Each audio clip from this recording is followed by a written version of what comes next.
Good evening, everybody, and welcome to Boston and Balling. I'm your host, Gabby Hurlbut. Hope everybody's having a great week. It's almost March, which is kind of crazy. I feel like this whole month just flew by.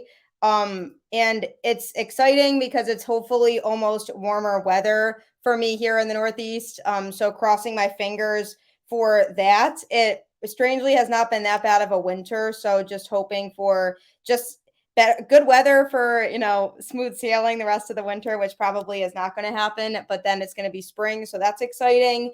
I'm excited to bring you another episode of the show. Definitely a lot to talk about. NHL trade deadline, believe it or not, is almost here. It's next week. So I'm excited to do some Bruins talk with you guys. I actually have a few guests with me on the show tonight. They all do their own podcast together, which I'm going to let them talk about in a second as they introduce themselves. The Brews and Bruins podcast, they do a really, really good job of covering the team. So I'm excited to have them all here with me to, just chat. So how's everybody doing tonight? Well, thanks for having us.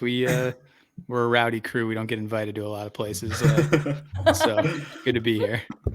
No, I appreciate you guys hopping on here with me. I'm definitely excited to, hear your insight and everything and just chat with you about the Bruins and the season so far and just, what we feel like they could improve on at the deadline. But first, before we get into all of that, I would love to hear a little bit about your podcast, how it started, when it started. So whoever wants to speak about that, feel free.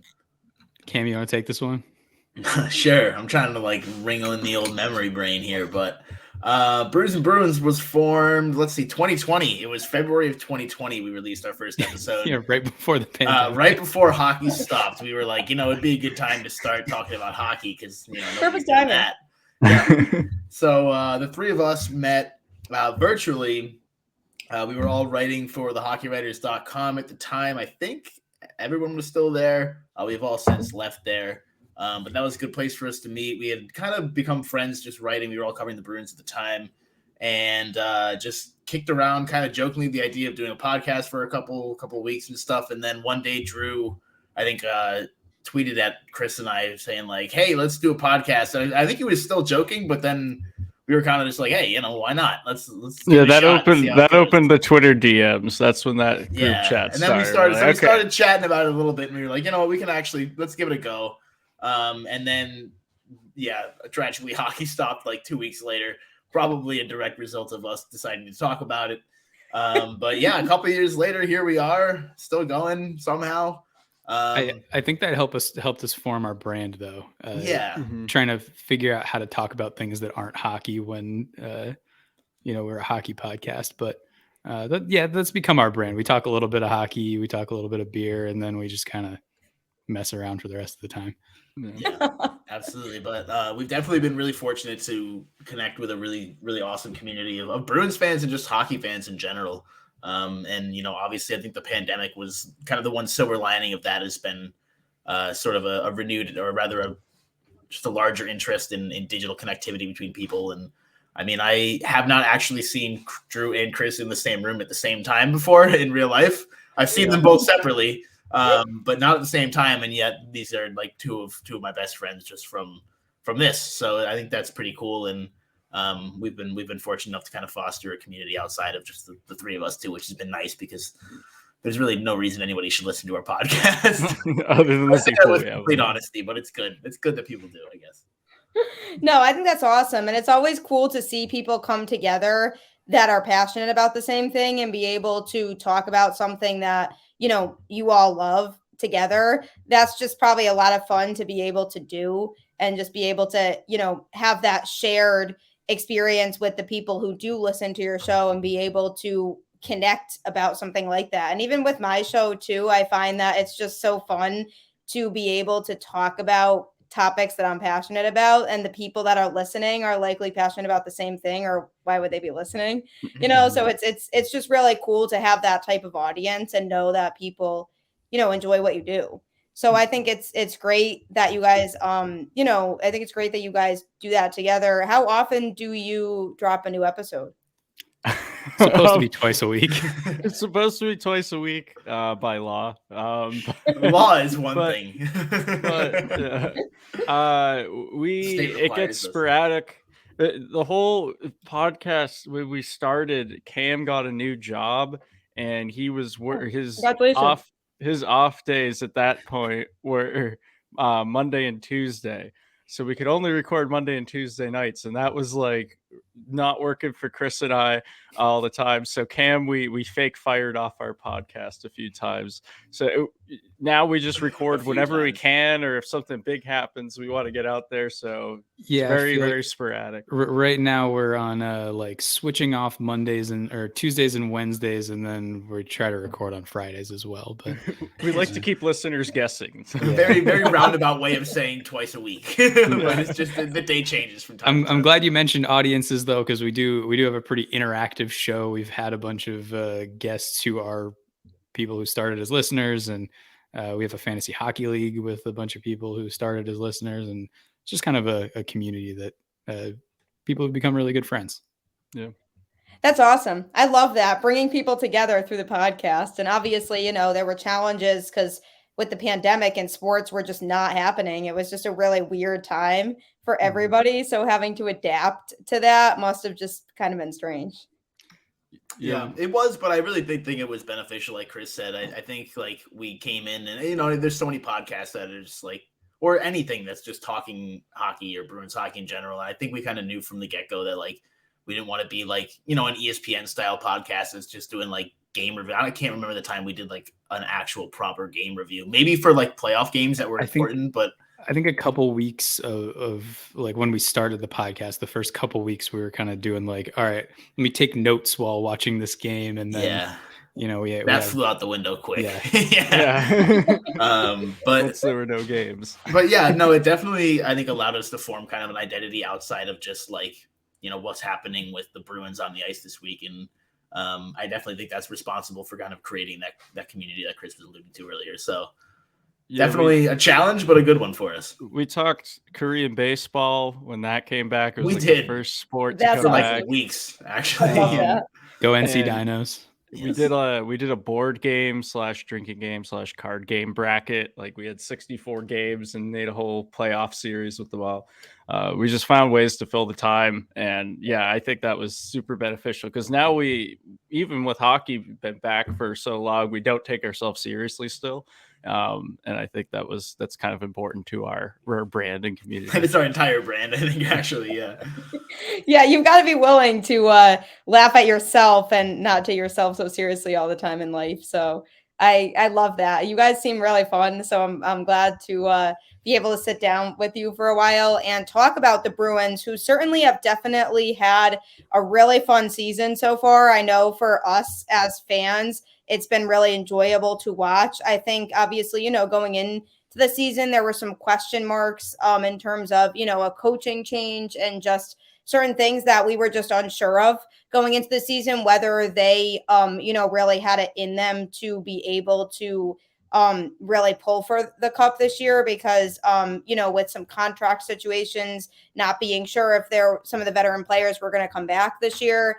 And I think, the fact that they decided to come back kind of changed the whole vibe going into the season of like, okay, this is it. This is our year. Like we have to get this done because, we all know that they don't really have that window much longer with these veterans to be able to win. So I really overall like what I've seen so far. Obviously, there can be improvements like there always can be, which we will get into in a minute. But I want to start off by just having you guys go around, kind of talk about what your thoughts have been on the season so far and just what you've seen from the team in general. I don't know who wants to go first. That's up to you guys, but I'm unmuted, so I guess I'll go first. So I think, this season, everything just feels like it's falling into place. Like you had Bergeron and Krejci return, and every single player is just performing very well, or at least like pretty consistent. Everyone has their off night, but it just like Trent Frederick has really upped his game.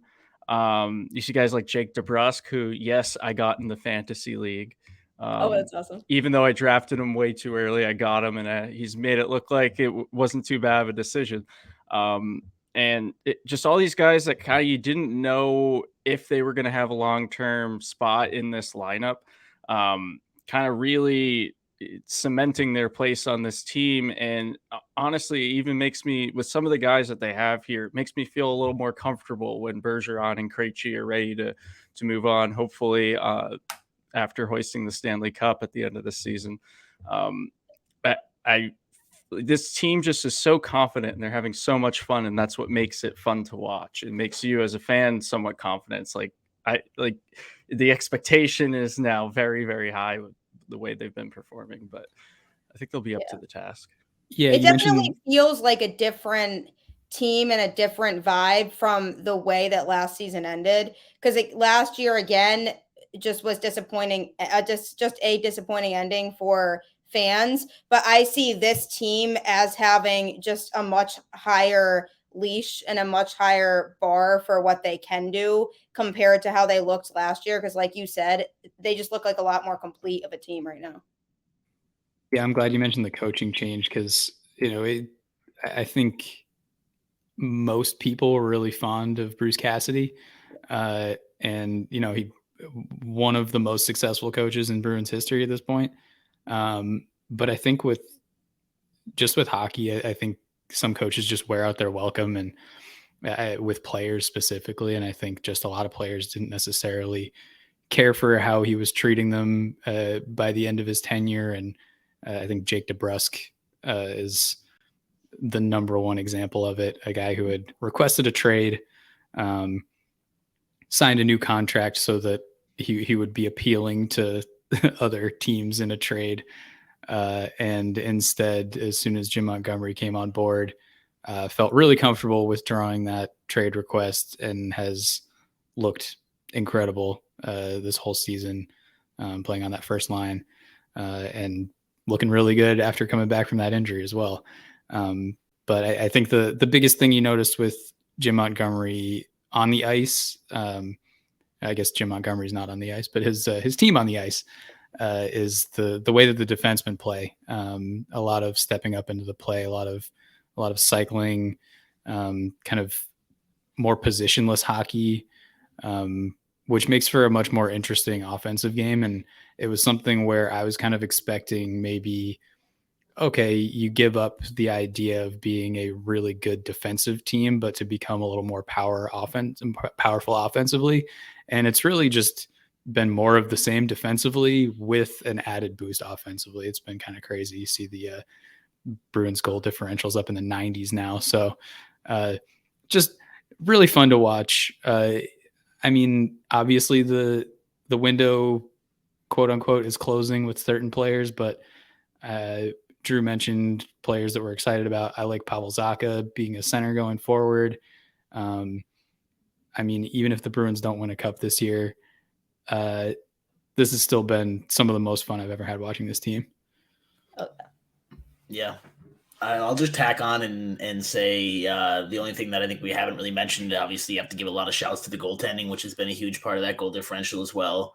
I think everybody has been rightly excited the last couple of years about Jeremy Swayman and his role in the future, but and he's been great, but to see the work that Linus Ullmark has pulled this year is incredible.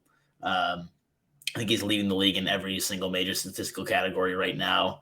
I think he's right now a shoo-in for the Vezina. Obviously, a lot of hockey left, knock on wood, that kind of thing. But the work that they've gotten out of the cage so far has been incredible. And just like Drew mentioned earlier, that depth in the lineup, I think last season they had 10 players all of last season that hit the 20-point plateau, and they're at 13 already this year, which is pretty incredible. And that depth has gone down all the way to the goaltending position, which has just been outstanding. The goalie hugs too. That's probably because of the goalie hugs. That's the core of this entire that's what right now. It makes and Patrice Bergeron, those two, Patrice Bergeron and the goalie hugs. That's everything. Yeah, it's definitely good to have that depth from a goaltender standpoint too, because, I feel like I've seen on Twitter, there have been people who have been a little bit harsh on Swayman this season, because obviously, Omar's just been having this phenomenal season that people just have this unrealistic expectation that everybody's going to be like that. But then if you really look at the season Swayman is having, he's not having a bad season at all. And if your number 2 goaltender is Swayman, I see that as a good problem to have. And I think it's, he's obviously still developing. He's still young. He still can grow into somebody who can kind of be the main guy with this franchise going forward. But it's just really helpful to have 2 steady goaltenders that you can generally rely on a game-to-game basis.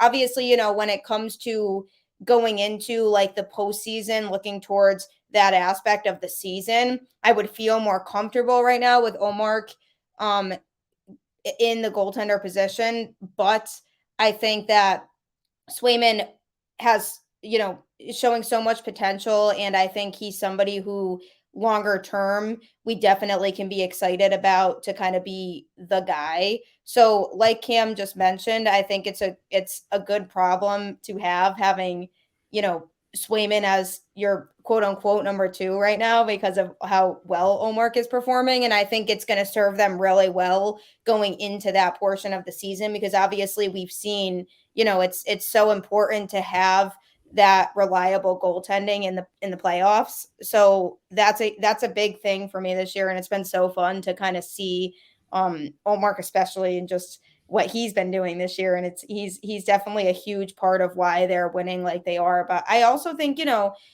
these obviously, like you mentioned, Chris, we all liked Bruce Cassidy as a coach because he was obviously, a great coach and he was successful. But I think sometimes those types of changes are necessary.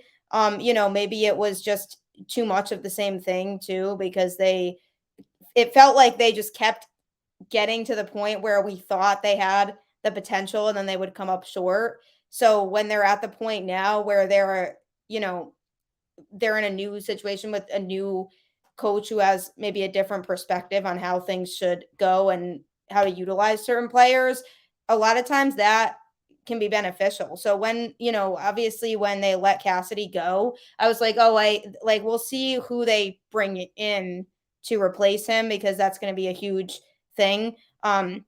But I think a lot of things seem to be going right for them this season. They definitely are a team that everybody else is probably nervous about playing down the road. And I'm definitely feeling good about it overall. That being said, there's definitely obviously, changes that can be made, improvements that can be made going into the trade deadline.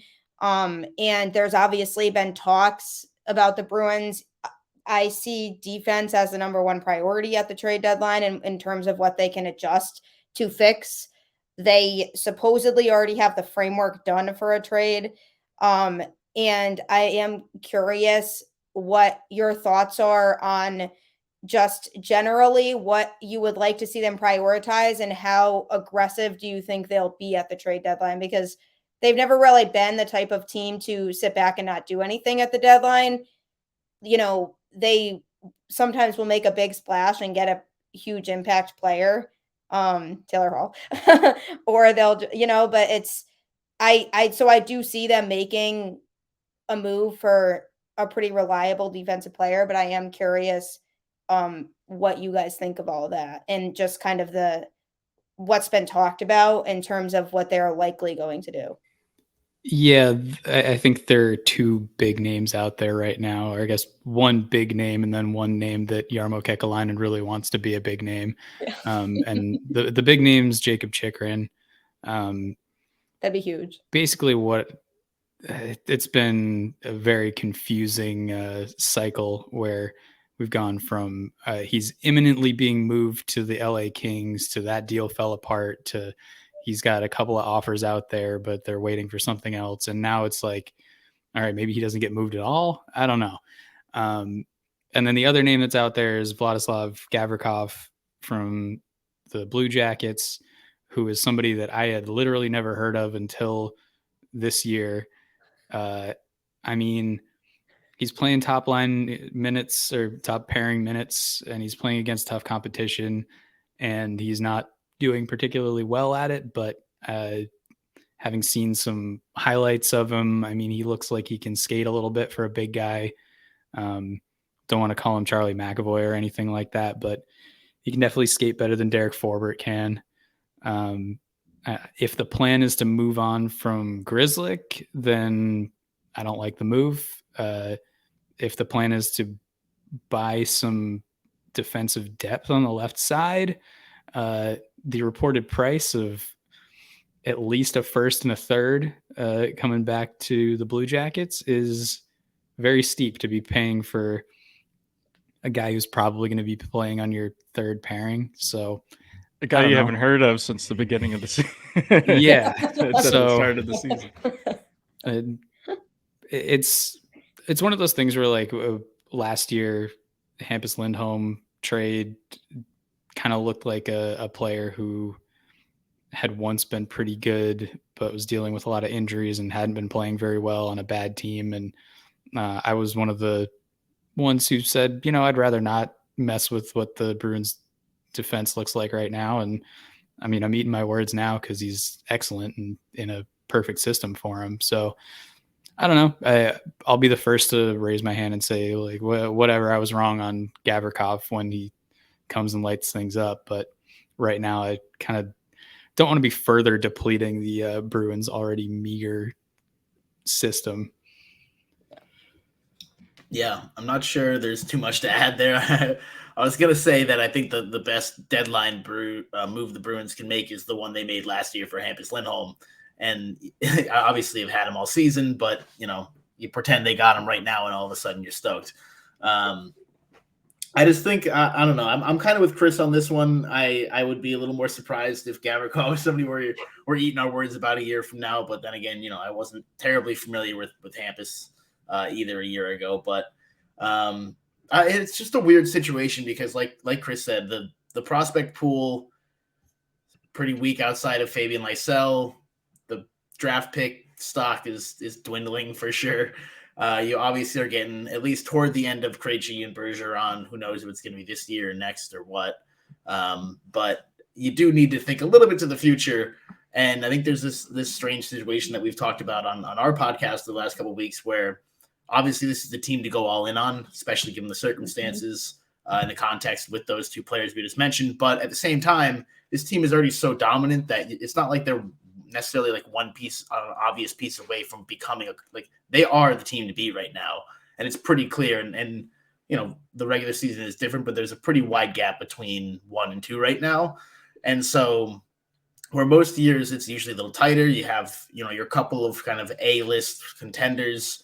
You say, all right, we're going to make this big move that can really boost us into that next category. They don't really need that right now. So I am a little hesitant to mortgage too much of the future for somebody that's going to maybe become a second-line defenseman for you, more likely become depth. Obviously, if it's Chychrun or something like that, that might be a different story. But I would be a little cautious about stirring the pot here unless you find a piece that really makes sense and that you think is going to add a lot of value. Which, again, how much space is there to add value to right now? You can always improve, but at what cost? Yeah, so you think they generally should kind of stay with where they're at unless there's a move that makes sense, but it doesn't have to be a huge splash or like a huge move because they don't really need that right now. Because I agree with you on that because I think it's you don't really want to do too much to kind of ruin what they have going on right now either. Yeah.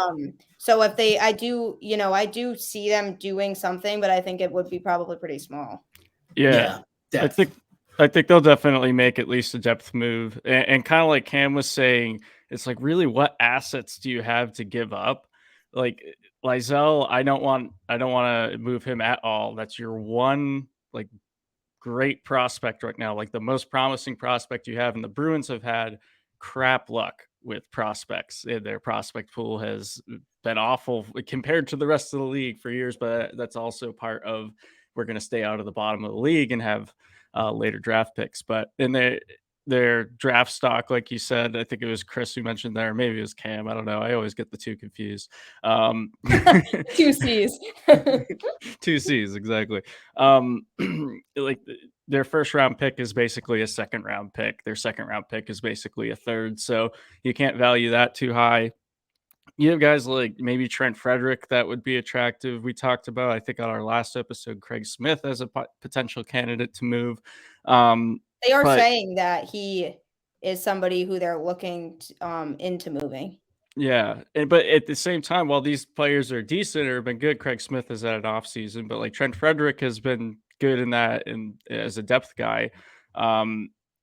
Even if you wrap it all into a package, you can't really get that far. Like in trades, other teams want at least one high impact piece in return, whether that's a decent first round pick or a prospect like Lysell. So it's probably going to be like they get a depth defenseman or a forward to go in the bottom six if they feel something's missing there. But yeah, I think this is going to be one of those seasons where they're pretty cautious. Yeah, it's kind of cool to be in that position because we look at the roster up and down and we look at how they've been playing and we're like, there's really not that much that needs to be addressed with this team right now. And that's such a good feeling to have because it's like, yeah, there are other teams that blatantly have holes and they will improve. And, I think there's going to be other teams that we see that are more aggressive at this deadline. But I think, when it comes to the Bruins team and kind of like we talked about before, how complete they look right now, it's almost like, yeah, why would you want to do too much to kind of touch that? And like you just said, Drew, it's like, who could you realistically move without making too much of an impact on the team and like who's impacting them right now?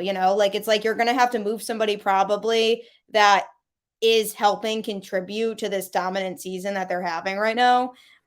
So it's definitely going to be interesting to see how they play it. I think obviously that's hopefully the mindset that they're going with too. I think they're looking into who can they afford to move and get somebody that, like you said, is probably more for depth than anything else. But I do see it being more defensively that they could use the depth. So it'll definitely be interesting to kind of see how things progress over the next week or so. I did see a couple people on Twitter say they think that they might make a move even like as early as tomorrow, like before tomorrow night's late game that I am also not looking forward to because I hate those West Coast games because I always fall asleep or try to stay up and then end up dozing off during those games sometimes because I'm so exhausted. You got to give us some games. Chris is out there on the West Coast, so he loves it's nice those to games. be able to watch that game at like 7:00. But for us, it's definitely tough. But yeah, before that game, I saw that there were people who thought that maybe they would make a move before then. But I think it's going to be more of they need to kind of see how things play out and see what kinds of packages teams are actually looking for. Because if you're just going to get a depth piece, it's not worth giving up people who are helping to contribute to what you have going on right now.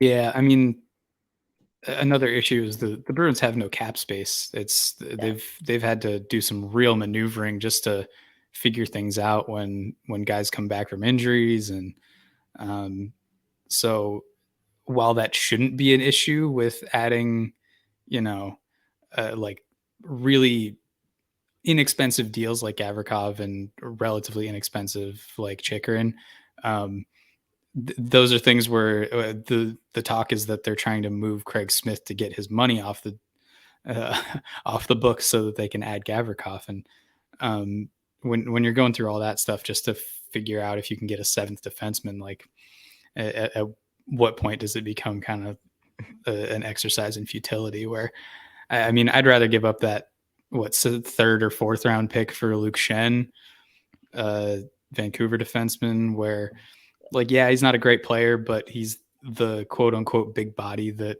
the Bruins always seem to want in the playoffs. And as long as he's not taking anyone's minutes without injury, like fine. The Bruins have made those kinds of moves in the past. And I think like with varying success, but I mean, it's not going to blow anyone away, but they really just don't have the cap space to make a big move unless, I don't know, in a Chychrun deal, I'd be skeptical as to who off of the Bruins roster they'd even want. Like Matt Grzelcyk is a really good player, but Like, what is it, when are they going to be contending while Matt Grzelcyk is in his prime? Like, I don't know, Jake DeBrusk, another kind of guy where, like, why would the Bruins want to part with a key piece of their roster who in past years has been a kind of a trade chip, but now seems more like an integral part of the team. You're saying, Gabby, like, you don't want to break up what's going well right now. And playoff hockey is all about vibes. And if the vibes are good, I don't want to mess with it. I know. Yeah, we definitely need this. This is definitely much needed for us Bruins fans right now after, you know, what we saw in 2019 and just how this team has just kind of, you know, how things have been going for them over the last few years in particular. So there was something else kind of related to, you know, the roster and players that that definitely should be talked about, and that is David Pastrnak and his situation. Obviously, you know, fantastic season for him. Again, he's over 40 points now on the season, which is already in itself crazy. I think obviously Bruins fans absolutely adore him. He's, you know, just a great player to have around this team. Extension sort of supposedly is in the talks, but there doesn't seem to be a lot of urgency when it comes to extending him. So my question is, are any of you worried about that, or do you think that they will get it done? Do you think they need to be more aggressive about it, or where are you guys at with that? I think that's he'll re-sign. I think I'm pretty confident that will be the case. When is kind of a different story because Pastrnak at one point kind of led them down a road where it was uncertain, like even past free agency and everything.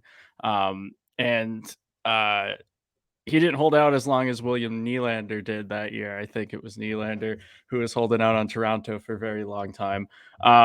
But it could be one of those things where they don't do it until the end of the season because they want to see how good Pasta can be. Like statistically, he can have that like kind of bargaining chip. Like, hey, yeah, I just led the league in scoring. Like, you need to give me treat me like I'm a top 10 player in the league, which he is. Yeah. So I think it's just, and the Bruins also have to kind of see, is Bergeron and Krejci coming back? Because while they took team friendly deals and hopefully would again if they were sticking around, that's still what they're taking up $5 million cap space, and then there's I think they're on the books longer too because of all the incentives or whatever the thing was. If they hit certain milestones, they get paid more bonuses. That's the word I was looking for. So my thought is it's not going to happen until after the season. But at the same time, you hear stuff about it every day. So it could it could happen out of the blue. It could happen in the dead of night. Yeah. And they might be further along with it than we all hear about, you know, too, because obviously they are not stupid. They know that he is somebody who you have to bring back and you have to extend and treat him at, like you said, like he's one of the best players in the league, because he is. So I think that they know that, but you know, it's hard to know what those conversations are that they're having kind of behind the scenes that we just don't know about. Yeah, and the kind of inconvenient thing is that Jeremy Swayman's an RFA. And kind of midway through the season, it was looking like, oh, okay, so Stuart Skinner got this kind of mid-season deal where like he's kind of having a similar season to Jeremy Swayman. They're playing similar amount of games. Maybe he'll be more in the $2 to $3 million a year range. And now Jeremy Swayman has decided in the second half he's going to try and be even better than Linus Ullmark. So as much as I would really love that these Bruins players are playing so well, to have both Pastrnak and Swayman kind of challenging to take up the rest of the Bruins cap space, it is inconvenient for the front office, and I think having to juggle those two things might have something to do with why it's not getting done so quickly. And I mean, obviously, yeah, the Pastrnak team probably wants to, you know, see if he hits that 60 goal mark and say, hey, like, when was the last time a Bruins player hit the 60 goal mark? That'd be cool. Sign this guy. Espo. I think. And I mean, I'm all for whatever this guy wants. Give him $12.5 million and give him the C. Like, I don't care. Keep him on the team. This is not a guy you can afford to lose. Boston fans too recently have had to deal with franchise players on their teams walking away for nothing. Xander Bogaerts most recently. Mookie Betts will always be the heartbreaker for me, that trade. That was tough. That was so tough. Yeah. My absolute favorite player in the history of the Red Sox. So I don't want David Pastrnak to even sniff free agency. I don't want him talking to other teams. I don't want him to even know that other teams want him. I want the Bruins to be standing in front of the door going like, nah, you don't walk out of here without a signature on this paper. But, you know that so many teams are going to be all over that the second he hits free agency, if he does. So that would be definitely scary. And Bruins fans would, like, myself included, would be like, I'd be like, I don't even know, like, if I can even watch this team anymore and, like, take this seriously, because as a Boston fan, there's just been too many heartbreaks recently. Yeah. Ditto to what they said. Yeah, there's going to be a laundry list of teams that are willing to restructure their entire organization to sign David Pastrnak this summer. So the Bruins should not let that happen. That being said, I do think it's going to get done. I just think, I don't know. I hope I'm not hopelessly optimistic here, but I have a lot harder of a time seeing a scenario where the Bruins let him walk. I definitely could have seen a scenario coming where the Red Sox let Xander Bogaerts or Mookie Betts walk, and I think that's more of an organizational difference. But I would be very surprised here. Yeah, I think the other thing about Pastrnak is that the deal he's currently on now was pretty team friendly based on like where he was at. He probably could have gotten above 7 million, maybe not quite to that 8 million mark, but it was still pretty team friendly. He doesn't seem like the greediest of guys. Like if he's like, I am not the 5th best paid player in the league, I don't want it. But at the same time, this is his year to be greedy. This is probably, assuming the salary cap doesn't go up because it's the NHL and they hate doing that so much. This could be his highest paid contract of his career, because he's at that point. He's what, 26 now. If he signs an 8-year deal on the other end of that, he's 34. And at that point, he's going to be definitely taking discounts to stay in teams that are contenders and all that. So it's a good time to be greedy, but he isn't one of those players that has a huge ego and is going to hold out for super long and be like, you're not respecting me. He's the kind of guy that'll find something in the middle, I think. Yeah, that's definitely something that is such a likable quality about him too, because you do see players who are like they won't back down because they're like, no, like I want all of this money, and whoever gives it to me, like I'm gonna go there. And the team that they've been with, they will push them, and if they don't give them a certain amount, they'll be like, well, sorry, no. So I think you're right on that too. I think he's the type of player who he likes playing here. And I think that's an important thing in this too, that he likes being a Bruin. And, based on the success they're having this season, and obviously, hopefully that goes further, and they really make it count this year, I think it's going to be even more of a reason for him to want to stay here, because he's obviously been one of the biggest reasons for their success this year. So he's going to, he just likes playing here. So I think you're right, Drew. I think that it's the type of situation where he will want to stay here. And as long as the organization is on the same page, then I think that they'll hopefully work something out. I know people are getting a little bit nervous / frustrated, probably because of just the Boston sports track record lately when it comes to players like that. But it's, I'm sure that they're working something out behind the scenes that we just don't really know about. But it's either way, regardless of where in the process they're at, it's certainly been super fun to watch him this year. Yeah, obviously from a success standpoint, he's critical to what the team's doing. But like you said, Gabby, he's also just so much fun to watch that it would be such a shame to watch Bruins games a couple times a week and not see David Pastrnak, talking about Barbie Girl or something. So Can you imagine? Did you imagine the reactions on Twitter? I don't even want to begin to. No, it would be so bad. Bruins so Twitter would like explode. Yeah, it would be something. Yeah, no, so obviously, it's definitely exciting. He's exciting. There is a lot to be excited about this year. Hi. She's adorable. So yeah, there's a lot to be excited about this year when it comes to this team. But looking ahead to just kind of the rest of the season, going into the postseason, who would you say are some teams that you are most nervous about? Because obviously, Cam, you touched on this earlier that there is a pretty big gap between 1 and 2 this year. But who were some teams that you would say in the postseason right now that you're kind of most nervous about the Bruins facing, or just you think could be kind of the toughest competitors for them?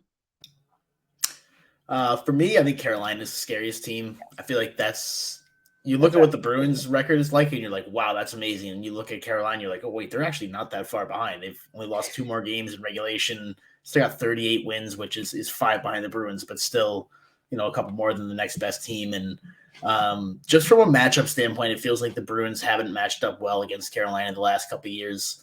I have a ton of respect for Rod Brind'Amour, and it seems like he's got that team firing on all cylinders right now. I do still think the Bruins are a stronger team.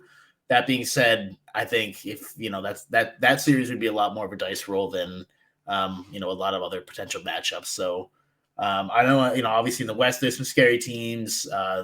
The Maple Leafs just loaded up with Ryan O'Reilly and Achari, sadly. But Carolina is the team that is scaring me the most for sure. Yeah, I echo those sentiments 100%. I'm not really worried about anyone else. I mean, no more than I would be worried in a normal year playing against teams that are of slightly lesser quality than the Bruins. But I would say just like any team that has a goalie that has the capability just to, get unbelievably hot at any time.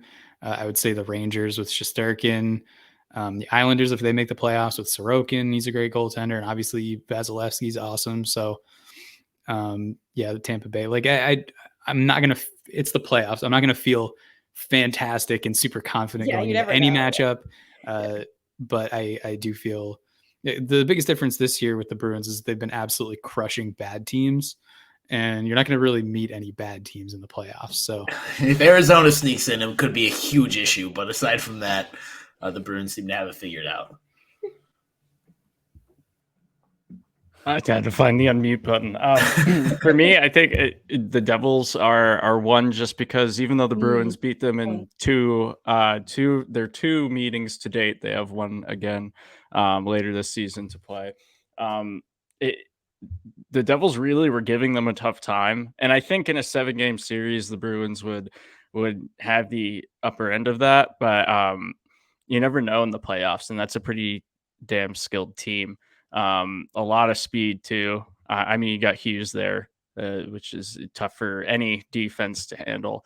And I'm excited to see what he can do as he hits his prime. But and then I think also Toronto a little bit just because it is Toronto, and that's always just a playoff series that has really high stakes beyond that season. It's got that historical rivalry to it. They just made the move for O'Reilly, which is really to be determined if that's going to have the impact they hope it will.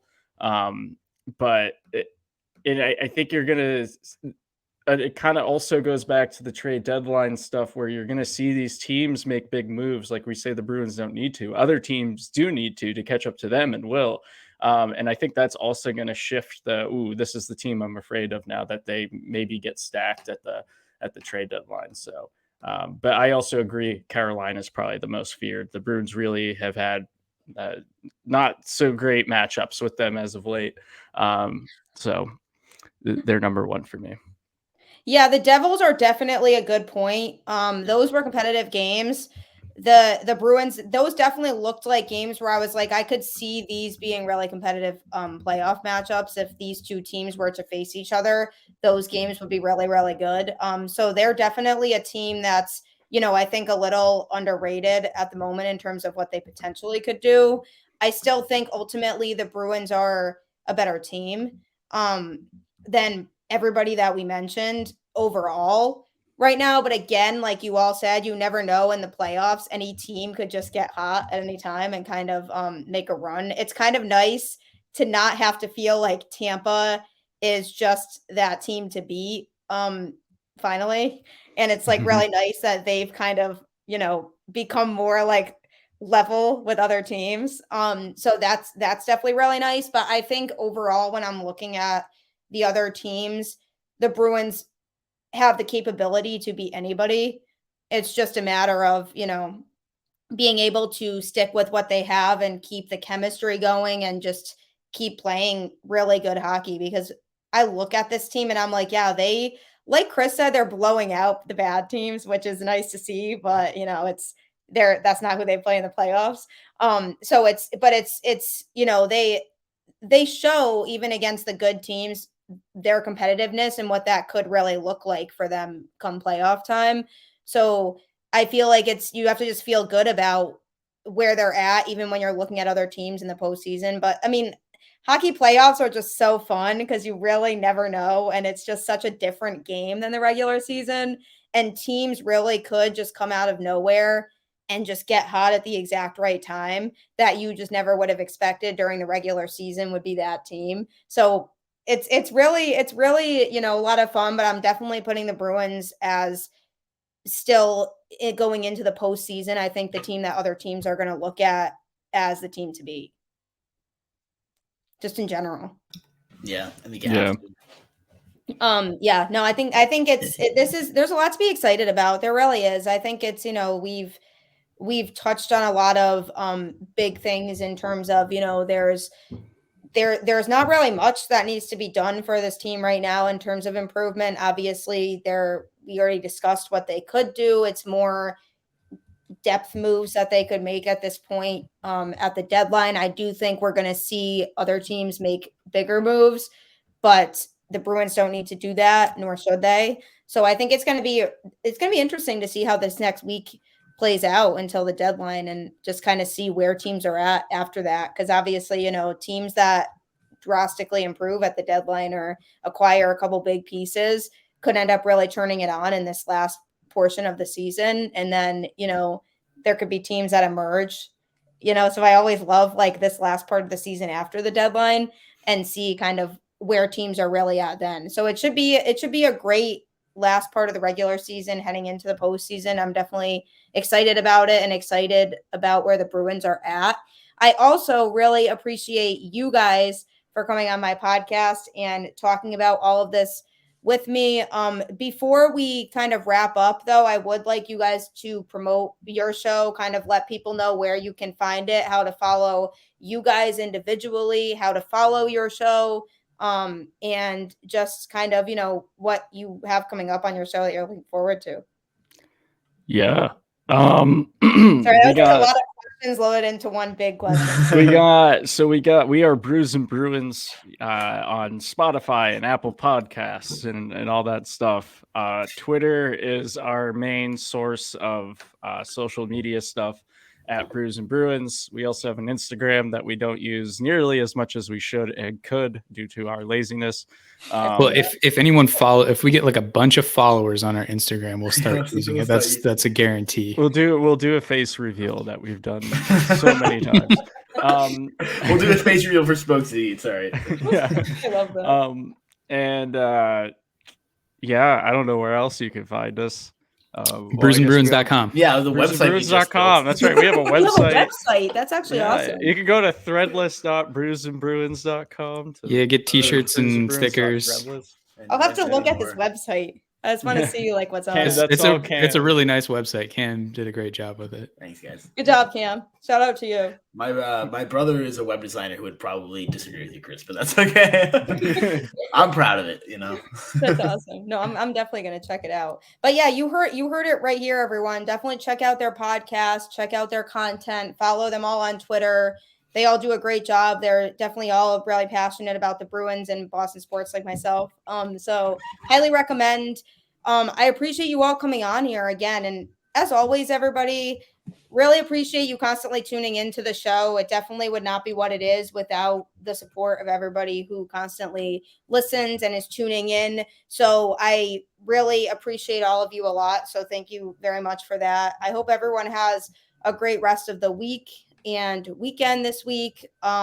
You guys, any last parting words before we wrap up here? Thanks for having us on. We feel like we all did a great job on this podcast, and everyone should invite us on other podcasts. Yeah, they should. What Chris said, yeah. We'll definitely have to have you on Brews and Bruins if you're willing. Absolutely. Definitely let me know when, and I will, I'll be there for sure. Awesome. Yeah, thanks guys. I really appreciate it. And thank you everybody for tuning in as always. I will catch you all next time on Boston Balling. Take care.